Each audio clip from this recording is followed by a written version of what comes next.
So the Catholic Charismatic Renewal grew pretty rapidly in the 1960s and 70s, and currently it represents the largest component of the Charismatic Renewal, with anywhere between 150 and 200 million participants globally. Um, let's conclude with what's called the Neo-Charismatic or Third Wave Renewal movement, and that began with really two people. Peter Wagner, he first coined the phrase the Third Wave Renewal Movement in 1983. He co-led a course at Fuller Seminary on power evangelism with John Wimber that helped shape many influential future leaders of this movement. John Wimber established a Calvary Chapel church that eventually became one of the founding churches of the Vineyard movement. And scholars such as David Barrett suggest that one of the defining characteristics of the neo-charismatic movement is its appearance in indigenous networks throughout the world. As such, while the movement isn't defined as an identified movement until 1983, Barrett gives examples that date back to the 17th and 18th century of Caribbean indigenous churches that had the characteristics of neo-charismatic renewal churches. But you could also look to other groups such as the East African revival that started in 1927 as an example of an indigenous revival that certainly had these charismatic, spirit-filled characteristics to it. But how do you define neo-charismatic church movements? Because really, that's a broad definition of a variety of renewal groups that have different, sometimes slightly different emphases. You could point to Gateway Church, who is the host church for King's Seminary and King's University, as an example of a neo-charismatic inspired church, and they represent one of the strong characteristics of many neo-charismatic groups that emphasize the apostolic or fivefold ministry in their churches. Another group could be considered Bethel Church in Redding, California, if any of you are familiar with that church. Churches such as this, and there's a wide variety of them that have frequent charismatic gifts expressed in their services, and after the tradition of some of the earlier renewal movements of the First and Second Great Awakening. But other groups might be churches like Athey Creek Christian Fellowship, where my daughter and son-in-law go to church in Tualatin, Oregon. They have a strong evangelical emphasis on Scripture, but they're still open to the charismatic gifts. And there's a wide variety of churches like this in North America and globally. Other churches might be churches like New Creation Church in Singapore, one of the largest churches in Asia, a church of 40,000, 50,000 members.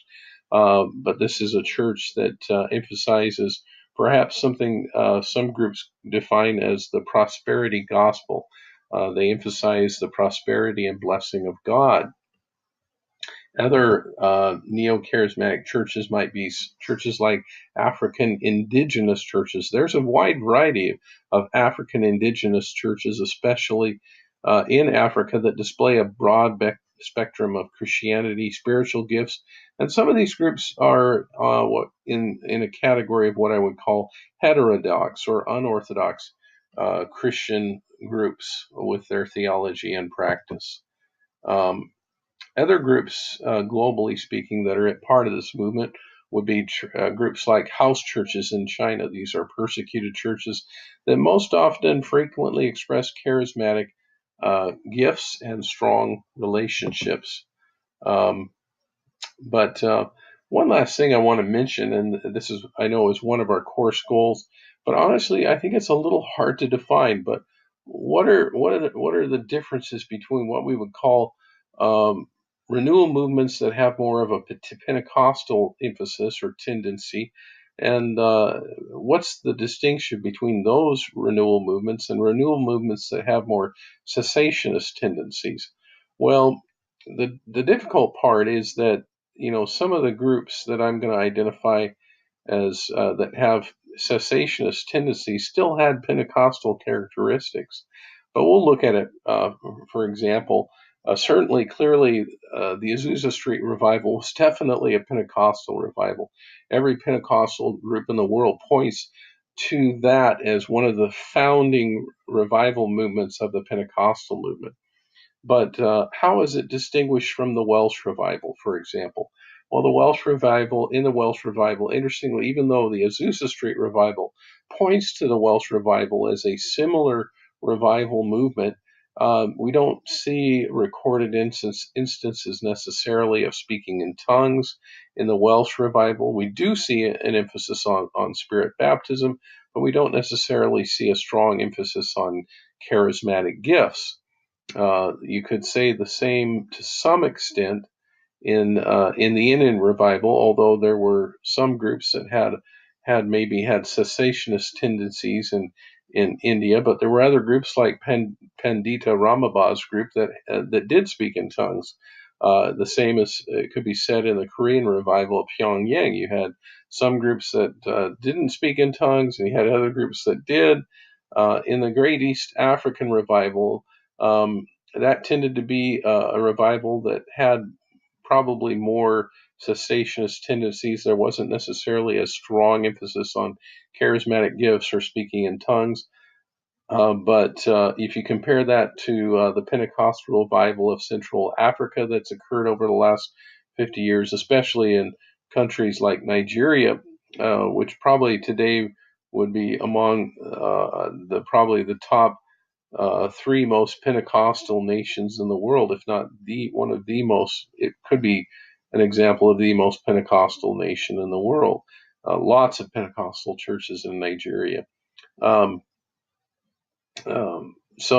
Another example would be the charismatic movement as compared to the Jesus people movement. The charismatic movement was definitely a revival that had very strong Pentecostal tendencies, but the Jesus people movement tended to focus more on salvation, especially for those who were hippies. But again, you had even in the Jesus people movement, like I said, I was introduced to Christianity myself in a room full of hippies speaking in tongues at the height of both movements. So there was a lot of both going on, which is kind of interesting. It leads us to our last issue regarding a matter of perspective. Depending on if you're an evangelical historian or a Pentecostal historian, I tend to believe that I'm both, but my I guess my roots are probably a little more Pentecostal. But depending on who you talk to, different historians are going to emphasize one over the other. For example, Elmer Towns emphasizes the Asbury Seminary revival, but he doesn't necessarily bring up as much as charismatic or Pentecostal traits. The same could be said in the Indonesian revival in the last a few decades ago. He brings it up in his book, but then you are hopefully reading this book by Mel Tari on his account of Indonesian revival, and it's a very Pentecostal spirit-filled account. Again, a lot of it is a matter of perspective.